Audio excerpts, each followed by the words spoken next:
नमस्कार। BSc second year में आज फिजियोलॉजी का ही एक नया चैप्टर हम हिस्ट्री ऑफ किडनी के बारे में विस्तार से चर्चा करेंगे। और किडनी के बारे में हम लोग दुनिया भर की भ्रांतियाँ और दुनिया भर की डिटेल्स के बारे में सब लोगों को पता है, लेकिन हिस्टोलॉजिकल हम लोग आपको इसको हम विस्तार से चर्चा करेंगे। किडनी का हिस्टोलॉजी, प्रत्येक किडनी का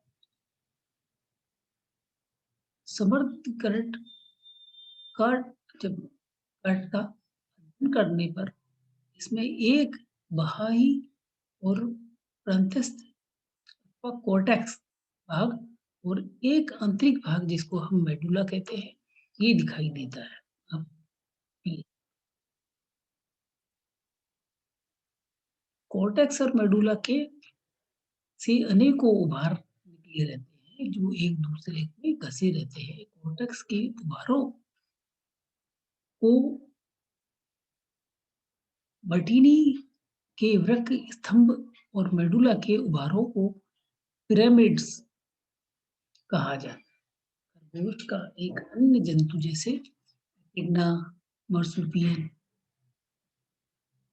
कीटोहारी, रोडेट्स इत्यादि में वृक्क में एक ही पिरामिड्स पाया जाता है, जबकि मनुष्य में इसकी संख्या 6 से लेकर 20 तक होती है।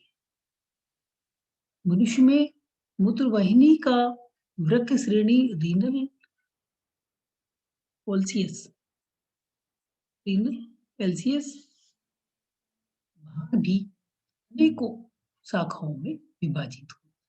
उन्हें विभाजित होकर अनेकों प्राथमिक और द्वितीय शाखाएं बनाता है। प्रत्येक शाखा पिरामिड की पेपिला पर एक प्याले के समान लगी रहती है, जिसे कैल्सियस कहा जाता है। विभिन्न स्तनधारियों में कैलिसेज की संख्या अलग-अलग होती है। प्रत्येक कैल्सियस मूत्र को पिरामिड से एकत्रित करके मेडुला के केंद्रीय भाग में ले आती है और मूत्रवाहिनी द्वारा रक्त के बाहर निकाल दिया जाता है। आप किडनी देख रहे हैं?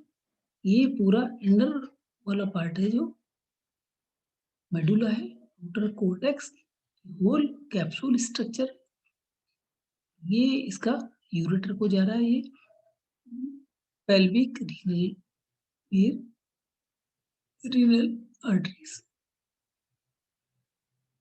ये एलएस ऑफ किडनी।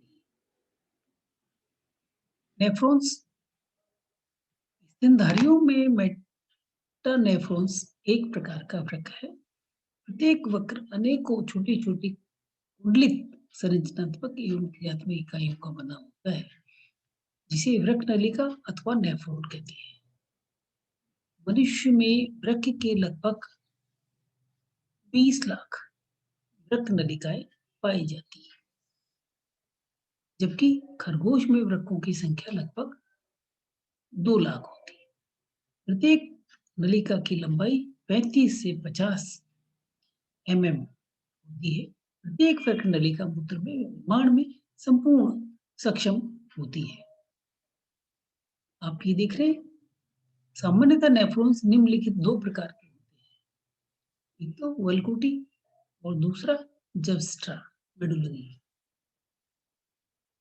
और इनमें दोनों में जो डिफरेंस ये लगभग 15 से 35% होते हैं, जबकि यह 60 से 85। नेफ्रॉन में बोमेन कैप्सूल होता है और ये नेफ्रॉन में बोमेन कैप्सूल कॉर्टेक्स और मेडुला के समय स्थल पर पाए जाते हैं। इसी तरह से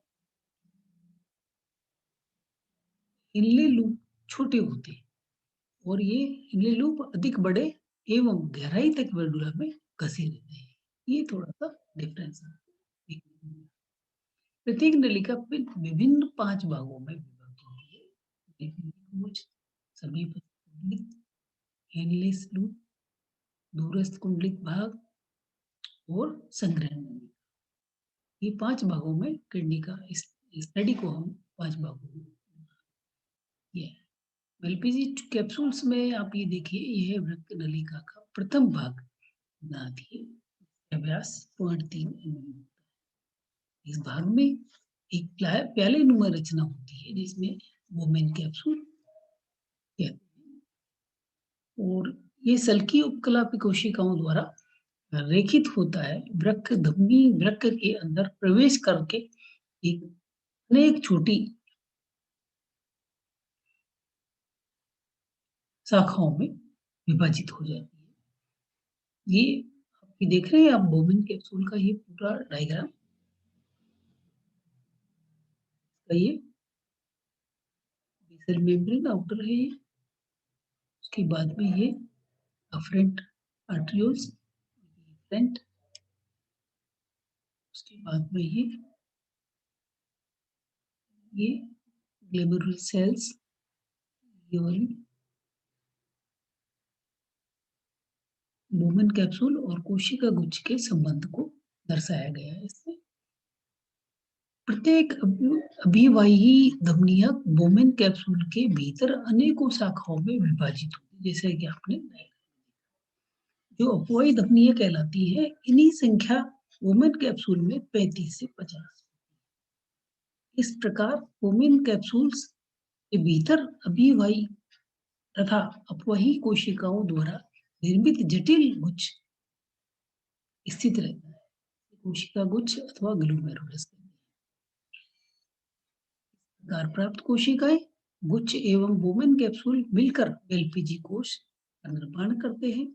यह वृक्क के कोर्टेक्स वाले भाग में पाया जाता है। कोशिका गुच्छ में अत्यधिक रुधिर दाब होने के कारण रुधिर से शेष हम नेक्स्ट टाइम स्टडी करेंगे। उसके लिए आपको धन्यवाद।